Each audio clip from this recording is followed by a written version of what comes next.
I'm not mad. I'm just disappointed. Ladies and gentlemen, welcome back to the channel.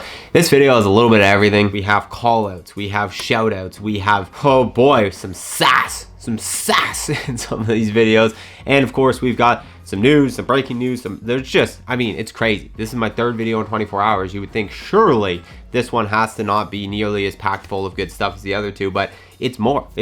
So anyways, that's why I'm here, back at your faces. Hit that subscribe button if you appreciate me grinding over this content. Number one, I love doing it, but number two, I do it for the people. 70% of you guys watching aren't subscribed. You just hit that button. Maybe you don't know. Hit that button really quick. Foreplay Good video playing behind me. Good has already released their videos. This is Foreplay on their channel with the collaboration after their like massive Tiger video that has like 1.7 million views. So be sure to tune into that. Anyways, let's just jump right into it. I don't even know where to start. There's so much. I'm gonna start here. Rick Shields, number one. There's a clip that we all need to watch. Rick Shields put out on his podcast this morning addressing what we talked about in yesterday's video, in that he had already commented saying that he wasn't going to play in the Good event, but he went into further in-depth explanation of that. I'm going to play the clip and then we got some reactions to it. Webb, are you playing the Good live event in February, and if so, who with?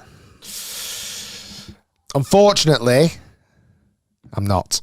I know I'm not, and the reason being, we've got a trip in the end of January we're actually in America till kind of almost the start of February, but then need to be back. It's a long trip. We're filming a lot of content to then try and add on another trip only 4 or 5 days later for across the country in Arizona to try and be over there for an extra 3 or 4 days. It's just logistically not possible. I wish I could. I wish I'd known a bit more about it. I wish I'd had a bit more of a heads up, maybe even from the guys at Good to say, listen, this is on the radar. You know, save the date, so to speak, because I would have definitely played in it. I'd have loved to have played in it. Who my partner would have been, who knows? Maybe Mr. Charnock, maybe someone else. But unfortunately, this time I cannot do it. Good luck to the lads. I think it's going to be an amazing event, live streamed on YouTube. So listen, a couple things that jump out at me right away. Number one, the explanation of why he's not coming is exactly what we expected. Obviously, he's got stuff, he's got plans, he's got whatever. But a little bit of if only Good would have let me know early enough, I would have loved to have been there. I wish I'd known a bit more about it. I wish I'd had a bit more of a heads up, maybe even from the guys at Good to say, listen, this is on the radar. You know, save the date, so to speak, because I would have definitely played in it. I'd have loved to have played in it. Woo! Now listen, let me be very clear here. Rick goes on and says point blank, he's not upset, he's not butthurt, he's not any of these things. That's not why he's not going.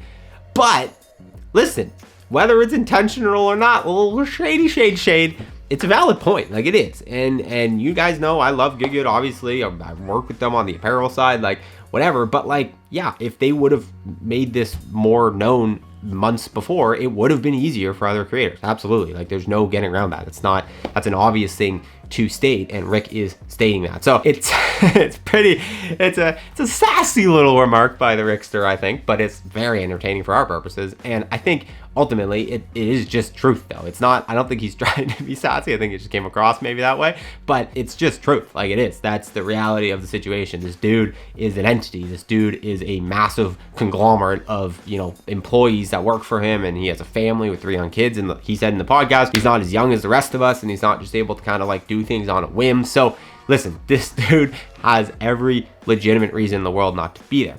But Mr. Short Game talked about this in his video, which we're gonna get to in a second. You know, there is a little bit also of like, if you really wanted to be there, like you could make it happen. You know, you could.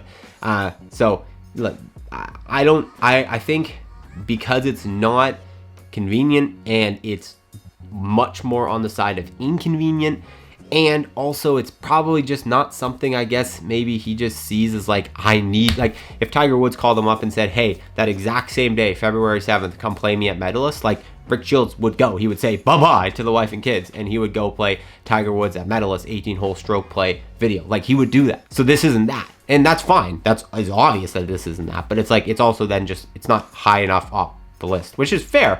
But again, I think the fact that he's saying if he had the nose, he would be there, I believe him in that. Like, I believe Rick fully when he says that he would like to be there, and if it would have been communicated earlier or whatever. So it does make me wonder a little bit though, because like we know these guys have been talking behind the scenes about, you know, the other tournaments and whatever. So I don't know. This is one side of the story, I think. This is Rick's side of the story. I'm sure there's another side of the story, and, you know, maybe that side of the story will come out one day, but I think at the moment, it's just a bit of an entertaining little roundabout. Anyway, we got a little shout out from Guy towards the end of the video. Guy, I love Guy. He's always calling me out. I absolutely love it. Tickles my fancy. Let me just play that clip real quick. We're still, I know it didn't happen last year, and I'm sorry for that, but we are still looking at trying to create a live event with all YouTube golfers as well. So stay tuned for that. Is that enough meat? Because I'm sure Nate Edwardson will do a video on this bit now. So I'm giving him some more to cling on to. Well, come on, Nate. He's got to make a video out of this. So it's hard. Like I've said it before, it's hard to try and do a live stream event. There's some of the live... Obviously teasing about Rick and last year with the Masters, the YouTube Masters, that didn't happen. And hopefully happening this year, him still wanting to host a tournament. I think part of him is probably just going to sit back and like watch what happens with this Good event. I mean, he talked about it in that podcast, how, you know, they had done live events in the past or live streamed videos in the past, but the reason why he stopped is because like they don't get views, and that is very, very true. Like you're just not going to get the same amount of viewership on a live stream, and people don't typically go back and watch live streams the same way because they're actually they're like uploaded in YouTube, and you have to go over to the live tab and click on them. Like they don't, sometimes they'll get recommended to you, but they get recommended less. And so just overall, it's just like, it's a lot of work for like usually less views. And like people who come to YouTube typically are people who are used to watching YouTube videos. You know, if you go to Twitch or something like that, you know what a live stream feel is. And it's even evident in the Good live stream. So many of the comments, and like the comments I've seen in my stuff that are, I mean, the live stream for a live stream is incredible, but it's a lot of people who don't understand what a live stream is, and they're like, well, this is kind of slow in between shots, and this is whatever. Like they're comparing it to an actual fully edited Good video, and so they don't have that same level of viewer satisfaction that they get from what they're used to. And so you do have to contend with that, and that also does lead to slightly lower viewership. So anyway, all that to say,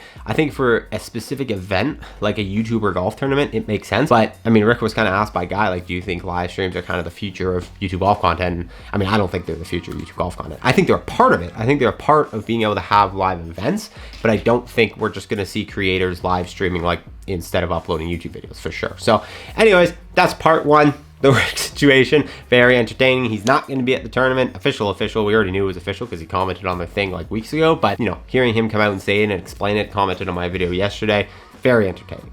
Number two, Mr. Short Game. He put out a video this morning that, I mean, blew my socks off. I was like, where? He posted this list that I had never seen. I asked him, he said he got it sent to him, so good for him. Very congratulations. I've tried to verify the exactities of the list, and I've been told that it's kind of correct. That's all I got. It's kind of correct, which I think he sort of alluded to in his video as well, saying that like there are names that are going to be there that aren't on this list. So I think two things. One, I know he didn't, I asked him, I was like, did you just make this list or did you like actually get it? And he said, no, I got it sent to me. So like he didn't just make this list up out of thin air, and I very much trust him in that. Number two, all the names that are on there are names that aren't surprises. Like they're all names that make a lot of sense. Like Dr. Disrespect is the only one that I was kind of like, whoa, like that's cool. I can't believe his name was in like small print. Like he's like one of the biggest people there in terms of influence, but not a YouTube golfer. So anyways, all the names on there look legit, and the names that aren't on there kind of we already knew / make sense. The one that stood out to me, and he talked about this in his video, was that no Bob Does Sports. No real communication from Bob Does Sports directly, but it's been radio silence. And I mean, if they're not coming into this, I don't think they are. They could be a last minute addition that just kind of is like a pow factor to get everyone excited. Maybe, I hope, but it's seeming like they might not be there, which is, you know, it's disappointing. It's disappointing. Titled this video, I'm very disappointed because I am disappointed, not in the individuals. I understand where they're coming from. I totally understand where Rick's coming from. I'm not disappointed in Rick as a human being or as the decisions he made. He made decisions that are good for him and his family, and that's fine. Same with BDS. I don't know why they wouldn't be coming. If they aren't, they're not, again, confirmed to not be coming, but I think it's airy on the side if they're not coming. I don't know why.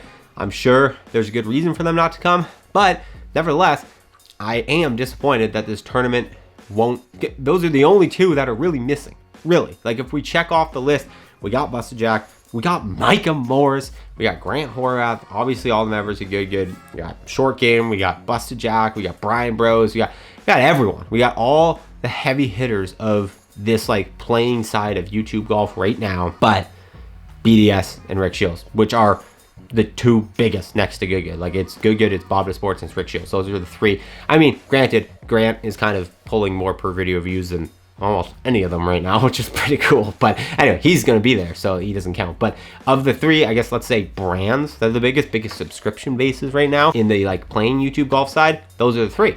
And only having one of those three, and the one of the three is the one hosting the tournament, the other two, it is disappointing, because it's disappointing that our community isn't going to have like the most amount of pull together on something like this. And yeah, I mean, I don't know, like, I think the conspiracy theory for sure would be like, and again, Rick has pretty much put this to bed. I'm sure this isn't the case with BDS, but I know a lot of you guys are going to comment this, that like, well, it makes sense. They're the two other biggest brands. Why do those two big brands want to give all of the clout and spotlight to this other big brand that they're sort of competing with? The three top dogs. One of them's hosting this big tournament. The two aren't coming. They don't want to do it despite. It's possible. It's possible. I think it's extremely unlikely. Rick has pretty much flat out said that's not the case, and I really don't think that's the case with BDS, because Garrett and Bob are good friends. They collab all the time. Like, I don't see any world. I think BDS is probably still very grateful for the collab they got with Good Good in this past year. That was a pretty groundbreaking collab for them. So I don't think there's any type of like bad blood in this situation. But again, you never know, and I'm sure a lot of you will be commenting things kind of suspicious to that and being like, no, it's so obvious, it's because blah. But listen, at the end of the day, we don't know. But news, so much to cover, so much to talk about. The space is just exploding right now, and the craziest part is we're obviously all the way into this video, and we still haven't even mentioned the fact that Garrett and Grant have the video that they uploaded. I posted an emergency press conference that they confirmed they're playing together in the tournament. We know that, but obviously Garrett's video yesterday, man, I texted Ryder. I was like, how big is the 1 to 10? He said, biggest I've ever seen, which means the video is performing disproportionately better than like any video they've ever uploaded, which is really cool. And I'm sure Grant is going to have a very similar effect. His video will get less views than Garrett's. That's just how it always works with a front nine to back nine type thing,